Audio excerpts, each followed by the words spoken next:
Bon, aujourd'hui, on va augmenter un peu l'intensité, on va analyser cette figure grandiose, exceptionnelle qu'était le Che Guevara, pour se rendre compte qu'en réalité, il est frôlé le mal absolu. Vous savez, ce mec qui a fait le tour d'Amérique latine à moto, avant de devenir El Comandante de Fidel Castro. On va aussi rire de l'incroyable ironie qui est celle de le voir sur des t-shirts d'adolescents woke, ou dans des stickers de bar Antifa, eux qui le voient comme un sexy révolutionnaire latino défenseur des plus faibles. Le Che a mis en place des camps de travail pour homosexuels. Umberto Fontova, auteur du livre Exposing Che Guevara, nous indique le régime que le Che Guevara a cofondé est le seul de l'histoire moderne de l'hémisphère occidental à avoir parqué des homosexuels dans des camps de travaux forcés. Ce mec a littéralement mis des homosexuels dans des camps pour la seule et unique raison qu'ils étaient gays. Si on n'est pas sur un énorme niveau de fils de putrelle là. Le régime leur reprochait d'avoir des pratiques capitalistes décadentes. Ils travaillaient 60 heures par jour entourés de gardes armés jusqu'aux dents et ils étaient payés un salaire minime. Viva la révolution! Il y avait dans ces camps des panneaux qui indiquaient « Soyez de vrais hommes ». J'en profite pour envoyer un petit coucou à tous les manifestants dans les Gay Pride qui ont des t-shirts à l'effigie du Che Guevara.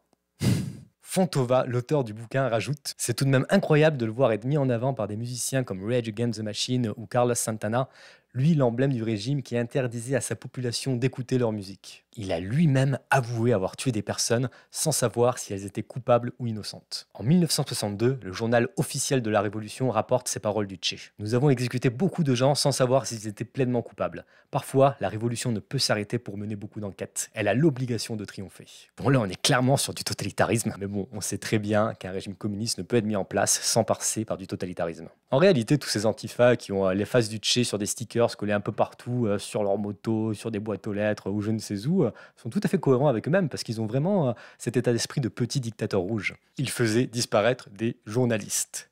Nous devons éliminer tous les journaux. Nous ne pouvons pas faire une révolution en ayant une presse libre. Voilà ce qu'il a confié en 1956 au journaliste José Pardo Llarda. Fontova, l'auteur du livre que nous avons mentionné précédemment, nous raconte cette petite histoire pleine d'ironie. Lorsque le Che Guevara est arrivé pour la première fois à La Havane, il a aménagé dans le manoir le plus grand et le plus luxueux de la ville. En 1959, un journaliste cubain, Antonio Llano Montes, a écrit au sujet de ce manoir où il y avait une piscine, 7 salles de bain, un yacht et 5 télés. Naturellement, les hommes de main du Che Guevara lui ont rendu une petite visite. Je vous laisse deviner le sort qu'ils lui ont réservé. En somme, les journalistes qui n'arrivaient pas à fuir le territoire étaient soit torturés, soit menacés de mort, soit exécutés. Ah!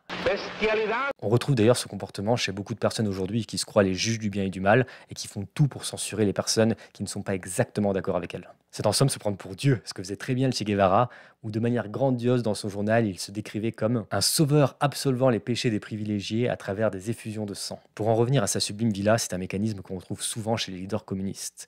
Ils s'approprient les richesses de la bourgeoisie au nom du peuple pour ensuite en jouir eux-mêmes directement. Pour ce dernier point, je n'ai rien qui peut me permettre d'assurer à 100% que c'était une personne raciste, mais je vais vous laisser vous-même juge de ces déclarations. Le noir est un indolent et rêveur. Il dépense son maigre salaire en frivolité ou en boisson. L'Européen, lui, a une tradition de travail et d'épargne. Les Noirs, ces représentants de la race africaine, ont gardé leur pureté raciale grâce à leur manque de goût pour l'hygiène corporelle.